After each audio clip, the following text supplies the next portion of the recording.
I'm a 7th grader at the Georgetown Middle High School, which is over there. I started Save Georgetown Wildlife because in 2022 I first did a presentation on the dangers of rat poison for 4-H, and I've been kind of like keeping track of how it moves along in legislation, and then this year it started to move along more, so I did another presentation on it. And I realized that I can like kind of make rules and regulations about it in my town. So I went to the town hall and I asked them about it. And I started a Facebook group, and we've gotten a lot of support. And I had this meeting today to spread the word about it. And thank you guys all for coming.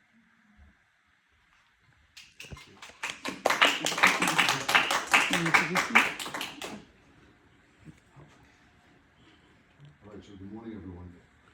So today's program, I call this Integrated Pest Management for Rodent Prevention, Safe Rodent Control and Monitoring. And I've done this presentation in a number of different locations. I've done it online, but I've done it most notably, I had a long interactive session down in Woburn at the Woburn Public Library about a year ago. And we had some city representatives who were there as well. And that went over really well. We've got some good action going on in our city. So I'm Jim Joyce, and that's me and a couple of photos. I am the co-founder and president of Friends of Horn Pond in Woburn, Mass, and along with my wife Patty, who's back in the corner over there. But I couldn't do any. I have to tell you, I couldn't do any of this without Patty. And you know, there's an old Beatles song called "With a Little Help from My Friends," and I couldn't do this. None of us could do this without the help of our friends. So you know, hats off to everybody that's really gone down this journey with us. I am a board member of the Woburn Conservation Commission, an active member of the Massachusetts Association of Conservation Commissions. I am a wildlife rescuer. Both of us are, and collaborated with Cape Ann Wildlife. I have done all the data analysis on all of the sick and dead animals that have come into Cape Ann Wildlife, and there are many. And all of those have been rolled up into the Massachusetts Department of Agricultural Resources and the Pesticide Board Subcommittee. Patty and I co-founded the Bait Box Squad back, 3 years ago, and which is now called the Earthwise Aware EWA Rat Poison Brigade. I'm going to touch a little bit upon that. And we're also coalition members of the Harvard Animal Law and Policy Clinic, which has a petition to the Massachusetts Pesticide Board Subcommittee for the immediate suspension of registrations for all anticoagulant rodenticide products, and to conduct an individual review of those active ingredients. And you probably have heard about that on a number of different Facebook pages, websites. The Audubon's been promoting it. MSPCA has been doing it as well. So we've got some good traction on that as well. As a matter of fact, we have the Pesticide Board Subcommittee is now contracted with Eastern Research Group to begin the scientific review of all active ingredients for rodenticide anticoagulant products. Okay, so the big question, so why integrate pest management for safe rodent control? Why do we want to do that? Well, you know, you go back in time a little bit. This happens to be the 2021, but I know that most people have heard the stories about the bald eagles that have perished in Massachusetts over the past 4 years, starting in 2021 in Waltham with the adult female bald eagle that perished in the Mount Feek Cemetery, right along the Charles River. And this happened to be one from the Arlington area, Arlington Cemetery on the Mystic Lake. What kind of connects all these together is that in 2015, when Patty and I first started monitoring the bald eagle nest out in Waltham, the parents of this eagle, the parents of the parents of this eagle were called Ozzie and Harriet. And for for the only reason is that they weren't banded, so that was the name that the local folks gave them. Well, Ozzie and Harriet had an offspring, and Mass Wildlife banded her as MK, and that was in 2016. So we followed MK very closely from the time she was hatched until the end in 2023. This guy is banded 26C. He was hatched in 2021 in April, and you can kind of read the history on that. He is the sibling of 25C, which is the second bald eagle that perished from anticoagulant rodenticide, second generation. And that was on July 23rd, 2021. She was 100 feet from her nest, and she had just fledged 3 weeks earlier. So that was a very short lifespan for her. This guy, 26C, I happened to take this photograph of him snatching up this mouse right around the base of a headstone. And about 2 weeks later, he started having some symptoms that looked to be consistent with rodenticide poisoning, but he was able to get through it. For whatever reason, he actually left the area and in 2021, and unfortunately was killed in a vehicle strike in Delaware City, Delaware. So he got quite a long way. But as you know, MK, the parent, did die on February 28, 2023, and that was a confirmed confirmation of second generation anticoagulant rodenticide, along with a detection of avian flu as well. So kind of a double problem there. So here's some examples of some rodent-consuming species that are in Massachusetts. We have these everywhere.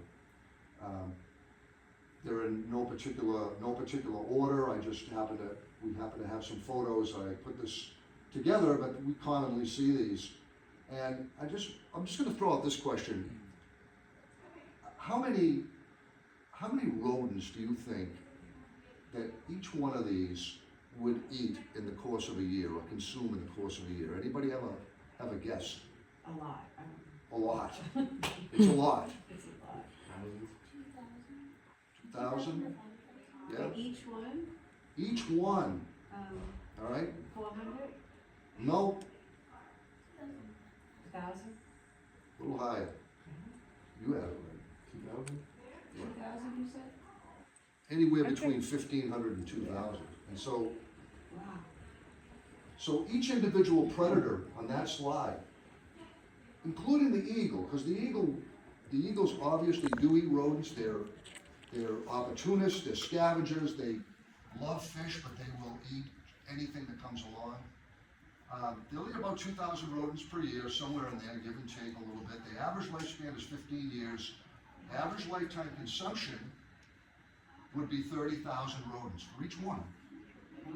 And the total for all six in this image would be somewhere around 180,000 rodents in the course of their lifetime. Now, how many offspring does a Norway rat, one pair of Norway rats, produce in the course of a year? Anybody have an idea? 2,000-ish? A lot. 4,000-ish? 8,000. Aye. A Aye. single.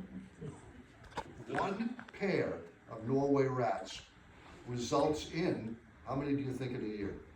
Go 32,000. Lower. How much? 24,000? No, lower. 12,000? A little higher.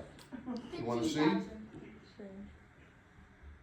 One pair of Norway rats results in 15,000 rodents in the course of a year. They only have an average lifespan of about a year, somewhere in the 5 to 12 month range. The thing with rodents is, Norway rats, they breed and reproduce every 21 days.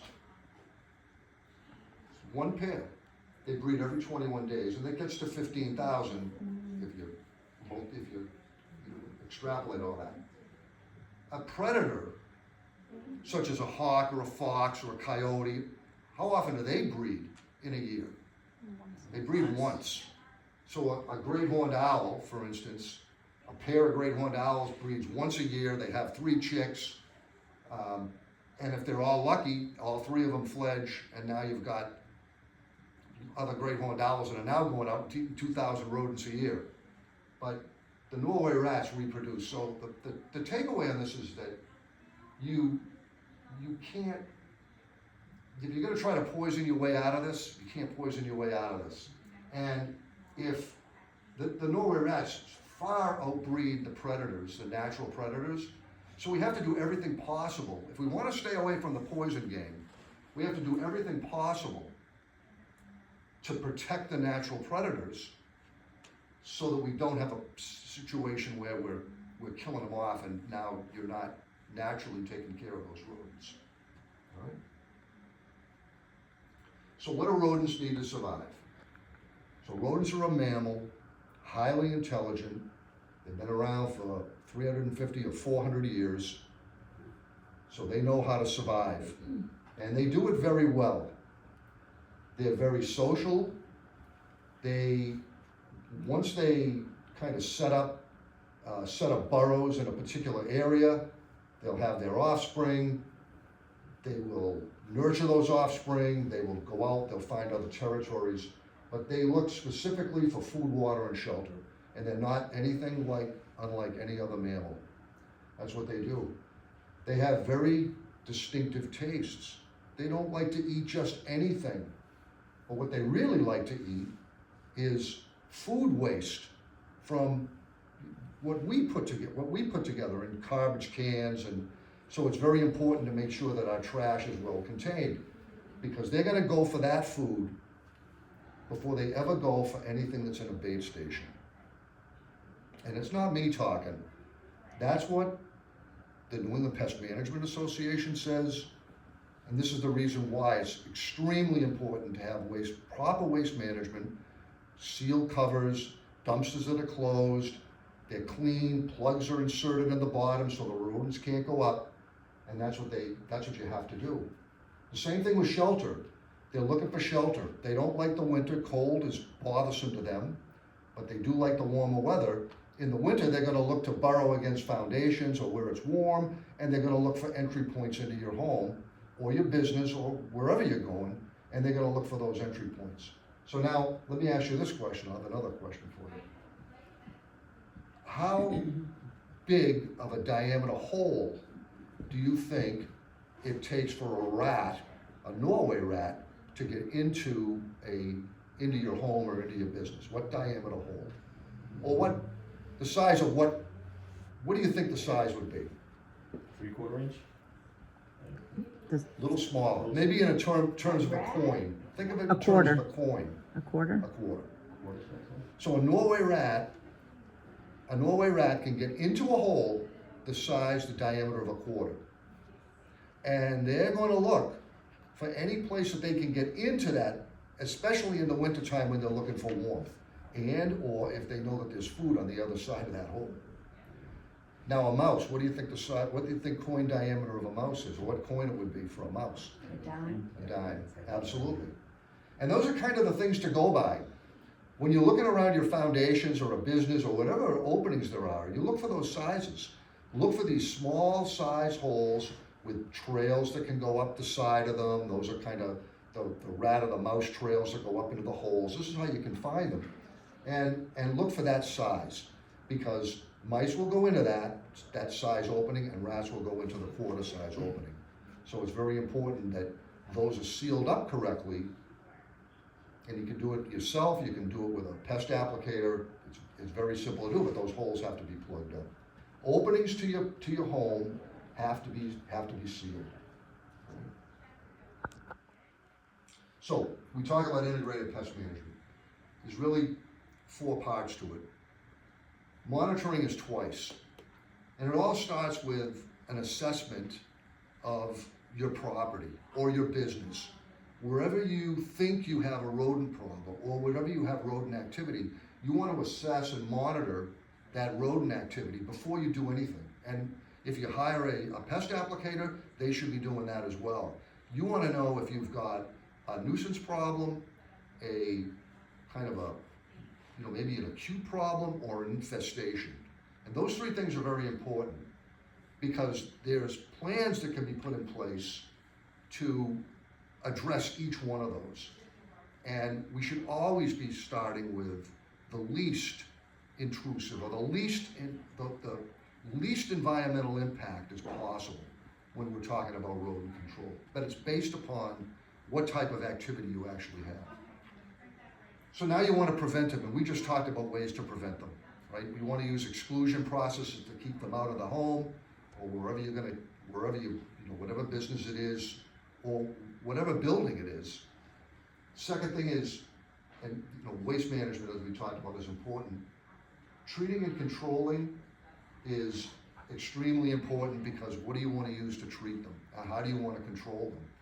Now, over on the table over here, I've got some examples of materials that you can use. They're non-toxic materials. Most of the things over there are gluten-based. And they're available on the market over the counter, and they're effective, and they'll work. Repellents work too. Certain ways that you can plant different flower types or mints or things like that in your flower gardens that will repel them, those work as well. But the real way, if you've got rodents or mice or anything like that, I always suggest snap traps, and I always suggest that they be put into a bait station or into some kind of an enclosure, so that you're not risking injury to any other wildlife that may come along, or a pet, or a dog or a cat or anything like that.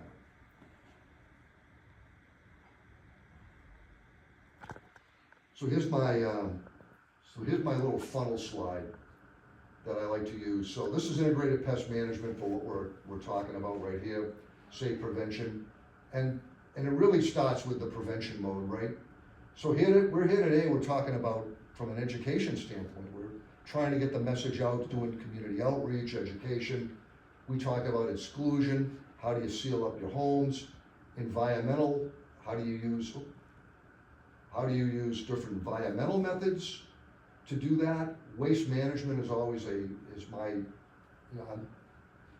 it's one of the things that I talk about the most, because I think it's one of the things that gets overlooked, and it's one place where I continually find rodent bait stations that are in close proximity to either open trash cans and open dumpsters, and it seems as though the feeling is, yeah, we'll just put a bait box down, we don't have to worry about the trash.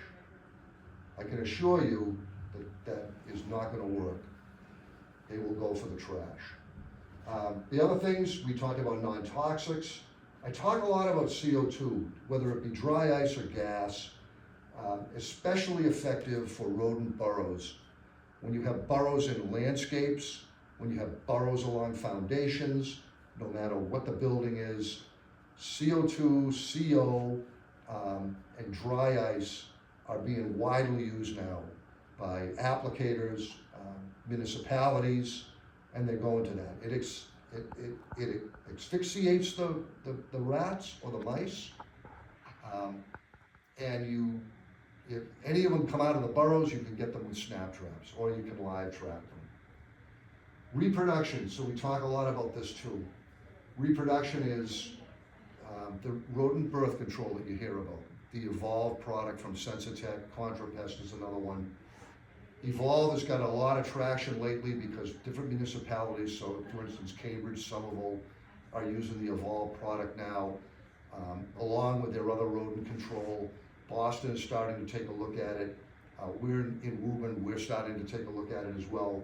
And different pest applicators are starting to use it too.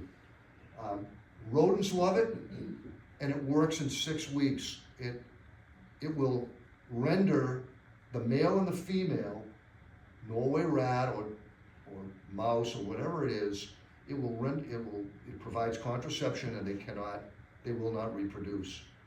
If you stop using it at some point in time, about 6 weeks later, they can come back and they can reproduce again.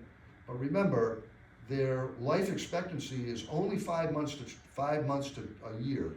So if you use this product and you actually reduce the population, and then you get the rest of the population with either a trap or some non-toxic material or a vitamin D3, something like that, then you can really get your rodent issue under control and perhaps reduce it to near zero. So what is the, product? It's something that you just put down? You put it in bait stations, Oh. or you can put it in a trap. A lot of people, so there are certain applicators now that are using the Evolve product. It looks like a little sausage. The rodents love it, and they actually put it into a holder on a snap trap, and they don't activate the trap, so it gets them to come in. And then if they wanna do a trapping mechanism, then they can trap them. Usually they do it around that full moon period, when that's the highest peak of breeding activity. No kidding. Wow. Yeah, yeah, they breed at the full moon, so 3 or 4 days before the full moon, 3 or 4 days after. That 1 week period is their high breeding peak, all right? So that happens every, 21 days when it's over, so yeah. That's interesting. So trapping, and I always say, nature is what we have for our rodent predators. And it's not harmful to anything else that we? No, it's actually 0.1% cottonseed oil, and it affects the reproduction system. It alters the reproduction system, or the reproduction capability of the rodent, but doesn't seem to have any impact to other species. Not that we know of. It doesn't seem that way. Okay? All right. So, second generation anticoagulants, these are the things we want to stay away from. These are the 4 different active ingredients. The three most common are berdificum, difethalone, bromadiolone. Difenicum is very, very rarely used. So these are the 3 right here. In 2022, there was 536,000 pounds of these materials, that were used in Massachusetts. Oh, All right, 536,000. And Joanne, I don't know if we have the 23 number rolled up yet. We don't, We don't. but it's looking Comparable. very similar, It's comparable, right? yeah. So 536,000 pounds, and it accounts for 96% of the rodenticides that are used in the state. So this is what's being used. And the likelihood that there's something else inside these boxes, we'll touch upon that. But it's probably a low bet. All right, so these are your products, some of them, and the most common. So, Talon Weather Blocks XT, that's berdificum. We see this often in bait boxes that are labeled. Difenicum, like I said, there's really only there's only 2 products that have difenicum, and there's very little bit of this that's used. I think in 2022 there was 36 pounds. Difethalone, widely used. This is, so these go in order. This is number 1, 2, and 3. I'm sorry, 1, 2, and 3. First Strike is a product type, and then contract blocks, all weather blocks. That is the number 1 anticoagulant, 2nd generation, that's used. They're prohibited for over the sales to consumer. Happened in 2015 when the EPA put the new regulations in. So new regulations that went in 2015 that would reduce the harm that was impacted to people from getting into these products. The regulation was they had to go into tamper-resistant bait stations, and you couldn't sell them over the counter. So the only thing, where the loophole is you can buy them online, all right? And you can't buy them in small quantities, but you can buy 4 pounds of them online and anywhere, Amazon, Walmart, any place. In the state, only licensed pest professionals are allowed to use them, but that doesn't stop people who buy them from placing them, right? The regulation is only around the stuff that the licensed applicators are using. And as we know, they do cause a high risk to non-target species. They have to be used in accordance with their label instructions, which this is very important when a homeowner or business starts talking about these with a pest applicator. It's very important to ask, what are you going to use? And you want to see the label instruction. The label instruction is not the label that's on the bait station. It's the label of the material that's being used inside that box, okay? And there are some very important restrictions on where this material can be used. All right, safety first. So what happened before 2015? This is what happened. And this is why there were tens of thousands of children that were getting poisoned by anticoagulant rodenticides. This happens to be decon, and they used brodifacoum back before 2015. And then they had to change their formula, and so now decon is not using brodifacoum. They're using they're using a neurotoxin called bromadiolone. And sometimes they use vitamin D3 as well. But that's what happened in 2015, before 2015. So rat poison is dangerous. We always have to be careful. We talk about bait stations. They're tamper resistant, but that doesn't mean they can't be broken. And that doesn't mean you can't get into them, because you can. And they're very susceptible to any kind of impact. This could have been impacted by a car, vehicle, a truck, a plow. I happened to take this picture over at a Stop and Shop that was local to me. And when you find something like this, we always report them into the Massachusetts Department of Agricultural Resources. They actually have an online link where you can report these kinds of things. And the pest inspector will come out, the chief inspector will come out, and they will actually look at the entire bait box, the whole case, and they will determine if there's a violation of the law. Do we have those types of resources locally, or is it just, do we have somebody here in Georgetown? Or is that like a state? That's a state. That's So a they're state. gonna come to Georgetown if somebody calls, really? Yeah, we just had them out in Woburn. Oh. We had them out in Woburn. Anytime you register a complaint with something like this, they have to come out and they have to look at that. And the thing with it is, it has to be immediate, because if you see this and then you say, yeah, I'll report it, but you don't report it for 2 or 3 days, the likelihood that a property management company will come along, or a store owner will come along, and somebody might just pick this up and it's gone. And then you won't have any opportunity for the state to dig into it. My suggestion on the local level is to contact your Board of Health, contact your DPW. Those would be my two, or inspectional services. I would contact them to let them know that this condition has occurred. Take a picture, it's very important, and also make sure you get a picture of the label that's up on top, if there is one. Okay? Common bait station models, I've got a few of them over here, and I know that Claire's got one back here. The most common bait station model is the EVO Protector Express. I have one on the table. That's this. It can load up about a pound of rodenticide baits. This is a low profile, easy secure, and this is my favorite, which is the landscape bait station. They all do the same thing. You can put traps in these, you can put baits in these. And what you ask your pest company to do, they should do it. So if you ask your pest company, what are you gonna place on my property?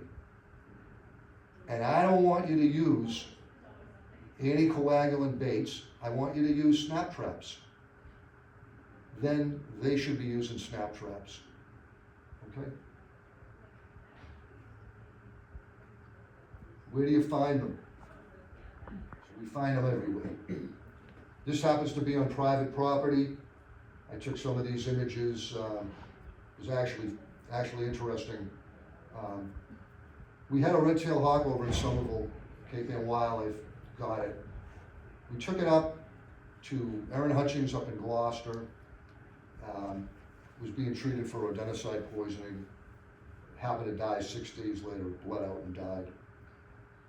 We did myself and a couple of the residents out in Somerville, we actually scoured the area. We went out about 1,000 feet from where the hawk was found. And we found bait stations. Actually found 118 of them that we could identify. And we found them in all types of different places, in front of residences, sides of homes, out here where kids are playing, which I thought was kind of interesting. We find them at fast food places. We find them at pet waste stations, at animal hospitals. And look at this, pet waste with a door open. What do rodents love? They love pet feces. They love pet waste. So you never want to have that. But what do we have? We have 2 bait boxes, so I guess we're trying to control the rodent population, but yet we still have an open bucket of pet feces. And then, what do we see a lot of? We see dumpsters with ripped bags of trash, and oh, we got a bait station in the back. I can guarantee you, and so won't the pest applicators, that rodents are going in these bags before they ever go in that bait station. And they're gonna try to get up into that dumpster before they go into that bait station. So controlling this, making sure there's good waste management practices in place are critically important. Again, a few others. Always find them by loading docks, backs of buildings, over here at landscape, and over here right against, happens to be a conservation protected area. Which by the way, is no longer there.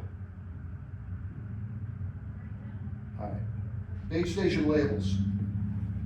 So real quick, so this happens to be the bait station in the corner of a Whole Foods building. And it's Whole Foods in Woburn. And this is the label that's on that. And so Rent-A-Kill is the company. They're using Generation Blue Max mini blocks. Difethylone is the active ingredient. That's the concentration. It's a caution. All of those are right there. This company actually does an excellent job of labeling the outside of all of their bait stations. They use terrible bait, but they actually label them, which is, at least you know. More bait station labels, so here's another one. These happen to be the largest users of second generation anticoagulants in the state. Here's another one, A1 Exterminators, Weather Block XT, right on the label, tells you what it is. This happens to be at the base of an apartment building. And there's at least a dozen of these that go around that little apartment building. Here's one at Stop and Shop. Stop and Shop has a contract with Brahmin Pest. And they use contract blocks. That's the name of it. That's what it is. This is the most common anticoagulant rodenticide that's being used, and the second generation anticoagulant that's used in the state. Now those are the ones we know about. So what do you do if you have these? Here's a box. Pest End Exterminators. They don't label the outside of their box. The label may be on the inside, but it's not on the outside. Burgess Pest Management, another one. Very little labeling on the outside, and here's another one, Northwest Pest. A couple of little labels that different companies put on them. Waltham Pest likes to put this label on them. It tells you that if you want to know what's in them, they maintain hard copies. So it's either at the site of where it's used, or they have it in their database. And here's another one that I thought was always interesting. 2 types of rodenticide. One's bromadiolone, the other one is first strike difethylone, and neither one of them are checked off, so you really don't know what's in the box. So all of these are unknown.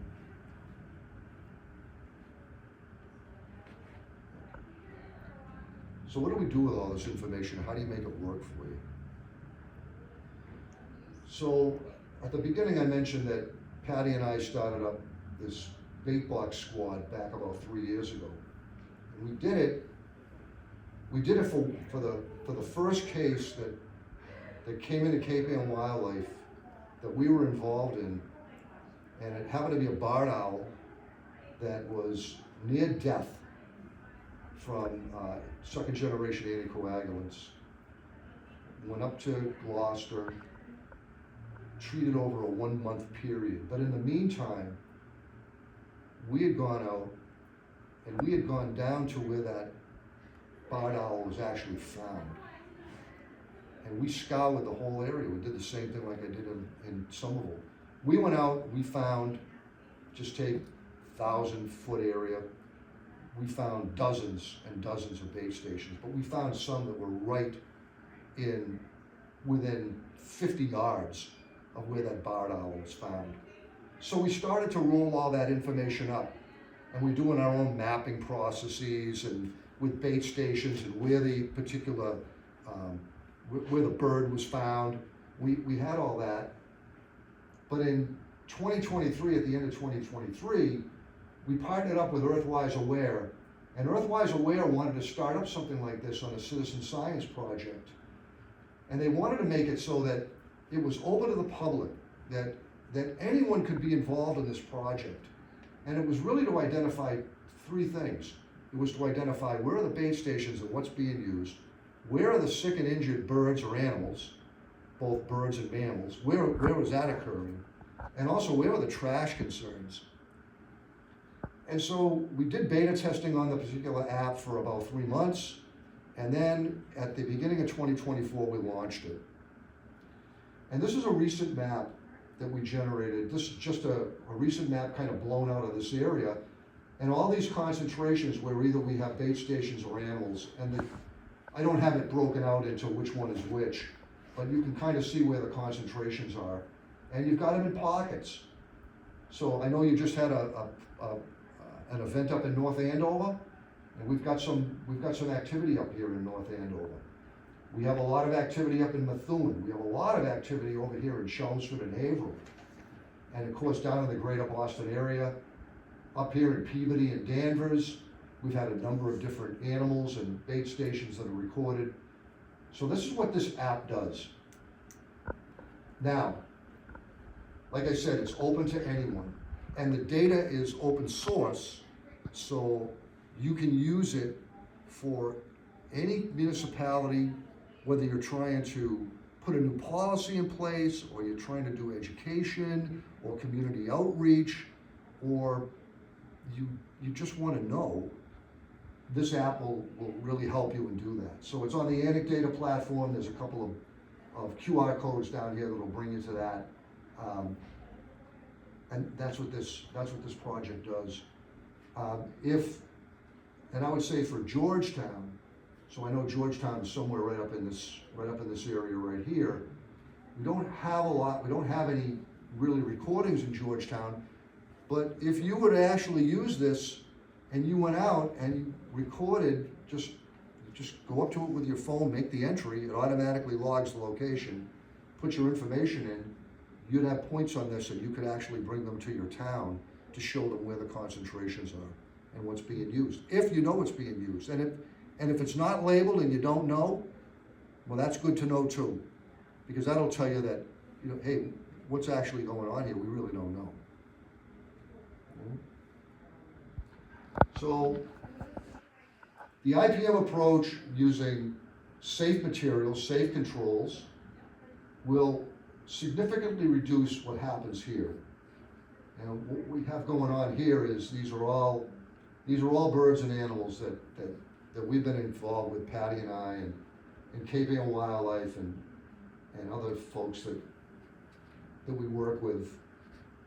And so this is what you don't want to happen. So you don't want red-tailed hawks to bleed out and die. You don't want foxes to do the same.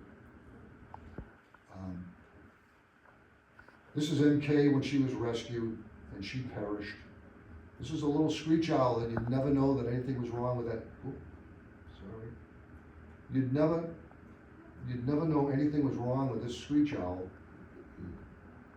except he was riddled with anticoagulant rodenticides, and that's what he died from. He actually had some of the highest levels of rotificum and diphthalate in his tissues and liver. And this guy right here is a great horned owl that we actually picked up 4 doors down from our house. And when we were notified of this, he was actually standing in my neighbor's backyard. And when I ran up the street to get him, he was down on the ground and had bled out on the ground. So we had him tested anyway, and we found out that he was another one that had a high level of brodifficum in him.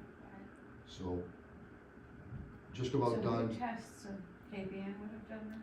Yeah, we send it all out to Kansas State University, to the veterinary diagnostic lab. Yeah, all of it. So these are my cases. These are the ones that just the 4 cases that we've picked up. This isn't the ones that, you know, we don't know about, but these are the 4 that we had in Woburn. And this is kind of an example of what we do with the data. And I run this data for any community that has a dead or a sick animal or animal that died in our database. I can run this kind of chart for them, and different municipalities are now using this information. Here's my great horned owl. We tested it. Brodifficum was in it. Here's a red-tailed hawk that had brodifficum and diphethalone. This is a Cooper's hawk. It's funny about the Cooper's hawk, when we went in and rescued this Cooper's hawk, he was hanging around this compost pile with these rat burrows that were in the compost. And just down the street from where he was found is an entire apartment complex that's loaded with bait stations, all using bromidilone. I'm sorry, brodifficum. And this is the one out at Horn Pond that we just most recently got. And you can see what happened to this guy. And he started to, you know, he bled out internally, hemorrhage, and then bled out through the mouth. Those are my examples. We have, currently we have approximately 75 that are in the database, and we've submitted all of those to the pesticide board subcommittee for this individual review to support our petition to Harvard Law. I had some sheets that I gave out to folks. These are just kind of single-page sheets that Joanne put together. It gives you a good breakdown of how you exclude and prevent them, different types of treatments and controls, monitoring systems. There's a QR code right here for a main document that we've put together for IPM options and resources. It's a very extensive document that the Mass Audubon, New Hampshire Audubon, MSPCA, they've all picked it up. And a small business card type that kind of gives you a little, just something you can carry in your pocket and either show it to people or hand it to your pest control operator and tell them this is what you want. All right. Just some resources in this presentation. I'll make sure that this will go into a Google Doc file. I'll make sure that Claire has it. She can either post it or send it out to everybody. This has got a lot of resources in it that are very important that you can reference. Anywhere from controls and services to different types of research studies, rodent fertility, basics on rodent prevention and control. What is the pending legislation that's going through right now? Some of the policies that have been put in place in Arlington, Lexington, Boston. These are the Harvard petitions. This is the EWA rat poison brigade. And this one is and this is the main document for everything at Cape Ann Wildlife that's gone out for necropsy, anticoagulant, rodenticide screening. And you can click on this link and we'll open that up. We also have the Massachusetts bald eagle deaths. There's 4 of them that I talked about. And we actually have, you can open up this link and it'll give you all of the records from the public records request that went into that. So that's what I got.